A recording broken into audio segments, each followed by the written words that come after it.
The framework is what you need before you even have players. You need to have a system that the players fall into. The players should not be something that you are creating a system around. You know what I mean? You have the system already and the players just fall into it. So who will be the next West Indies coach? Welcome again to Rewrite the Narrative, where it's okay to be curious. And we're still on this breaking situation where the coach of the West Indies had not so sudden departure. Now, cricket is a sport beloved by millions of fans worldwide. Additionally, the cricketers play in positions that suit them perfectly and pulls off some of the awe-inspiring feats on the field. However, all the credit goes to the players themselves and their coaches for the work they do behind the scenes. A good coach is important for every team for guidance, devising the best strategic plan, and deciding the players' position. The framework they come up with will ultimately lead to a victory or a defeat. Now, the West Indies currently had lost their head coach, and I just wanted to take a quick look at some of the best coaches in the world. The top 12 best coaches in the world. We are seeing Mickey Arthur from South Africa, Darren Lehmann from Australia, Ravi Shari from India, Andy Flower from Zimbabwe, Michael Essen from New Zealand, Duncan Fletcher from Zimbabwe, Gary Steed from Australia, Dav Watmore from Australia, Trevor Bayliss, New Zealand, John Wright, New Zealand, Kerr Creston, South Africa, and finally, John Buchanan from Australia. Now, will the West Indies choose an international coach to revive the passion and inspire some new development in cricket West Indies? Will the West Indies go outside of the pool of coaches and experts who are within the Caribbean to find somebody? My guess is that the West Indies need to move into a different direction, but they still might stick with the players or the coaches that was under Phil Simmons. That's my guess. Right now I'm thinking that Shanda Paul might step up and Curtly Ambrose still will step up. He's already a coach, a bowling coach.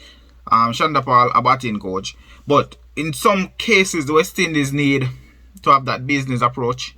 They need to have that, as I said, you have to have strategic plan, a framework that will lead to ultimate victory or loss. The framework is what you need before you even have players. You need to have a system that the players fall into.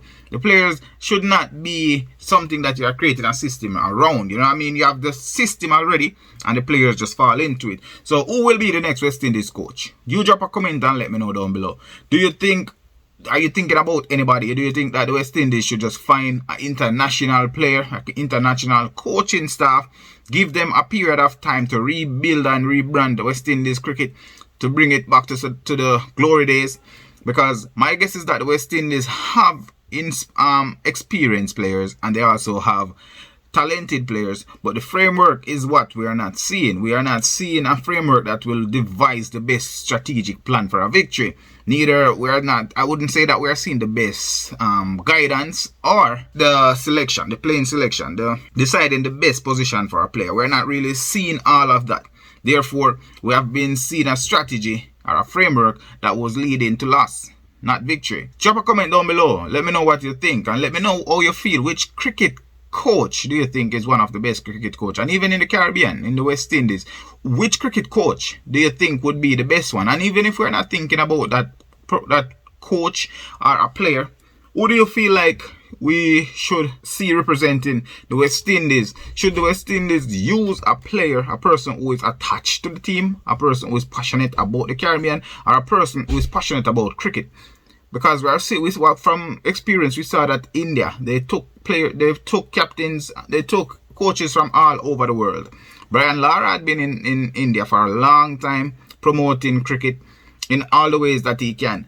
Ricky Ponting, you see, Ricky Ponting came out and he was being quite vocal about the West Indies loss. You see, a lot of these cricket legends, they are quite vocal about the West Indies because West Indies cemented their place in history because of what they did, and it still should not be erased. Even your foe will fight for you on your worst days because you help them to develop a good fight. you help them to develop their cricket, to develop their approach to cricket and their passion as well. So should the West Indies take an approach that India took? Should West Indies take an approach that Australia took, where they created academies and they tried to just develop players? Or should the West Indies continue to use that West Indies approach? Rewrite narrative. Drop a comment, like, share and subscribe.